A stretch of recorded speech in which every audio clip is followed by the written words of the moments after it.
Countdown to Halloween, featuring Gregory Miller's Dark Nights and Candlelight, 31 Tiny October Tales.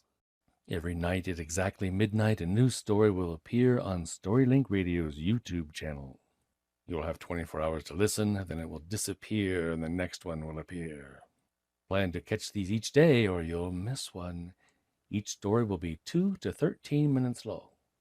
If you haven't already, be sure to listen to the introduction to the book right here on this channel. And now, tonight's story from Dark Nights and Candlelight, 31 Tiny October Tales.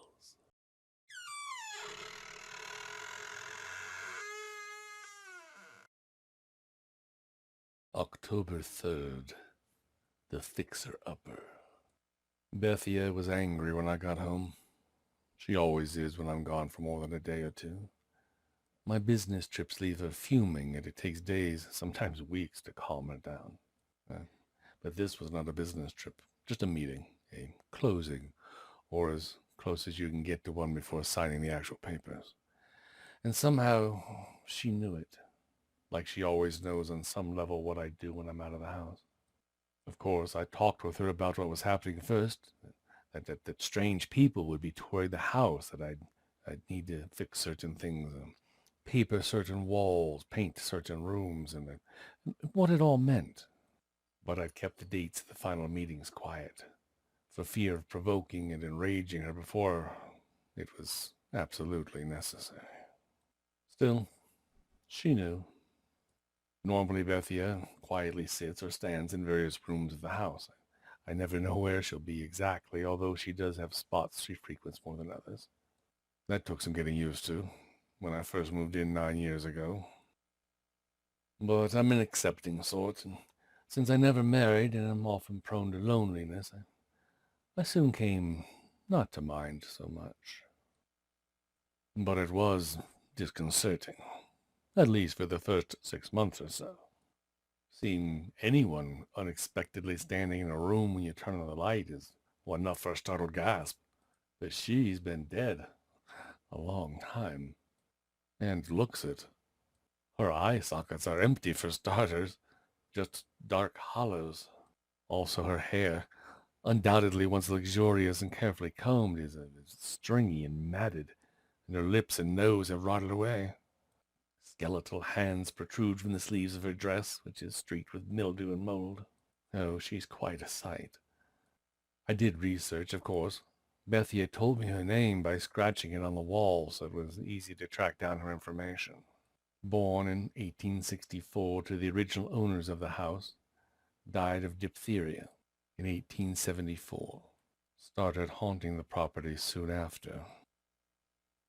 And over the decades, sent a number of subsequent owners fleeing into the night, 2 straight to mental institutions, and goodness knows how many others to therapy or a lifetime of paranoia. Only those who own the house can see her. That's another thing I quickly learned. Anyway, like I said, when Bethia is content, she doesn't do much.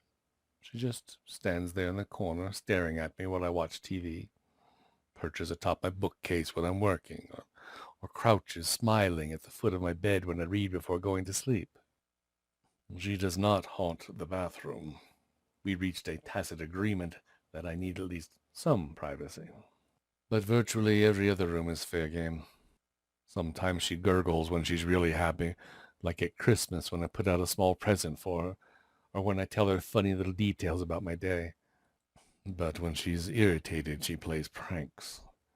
Falls out of the closet and into my arms when I open the door, hangs herself from the living room ceiling fan, sweeps plates off the table, knocks mirrors and photos off the walls, screams in my face.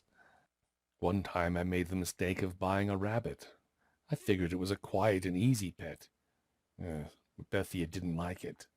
It made her jealous. Well, no need to say what she did. And now I'm moving away. No, it's nothing personal. I keep trying to explain that to Bethia, but she just won't hear it. I've been transferred to Seattle with a 12% raise, and there's simply no way I can refuse. But that doesn't make her feel any better. It's not personal. It's not a good excuse when a fickle, slightly unhinged ghost child is concerned. I should be all right. She knows me well enough, likes, loves me well enough, so the next few days before I leave for good will doubtless be unpleasant, but survivable. I'll probably be a bag of nerves when I shut the door behind me for the last time, leaving her in the temporary silence and darkness of a temporarily empty house. Yeah, but I'll get over it. With any luck, Bethia will too. Like I said, she is, fickle. Most children are. My hope, my sincere hope, is that Bethia will make friends with the new owners, especially the little girl. Because if Bethia becomes jealous of her instead, the very thought already haunts me far more than Bethia ever has.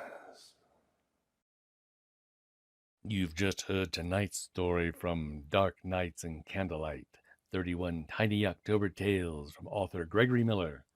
You can get this book right now on Amazon at the on-screen link, and Kindle Unlimited users can borrow a copy of the book for free. You can learn more about Gregory Miller and his many amazing books and projects at his website, On Screen.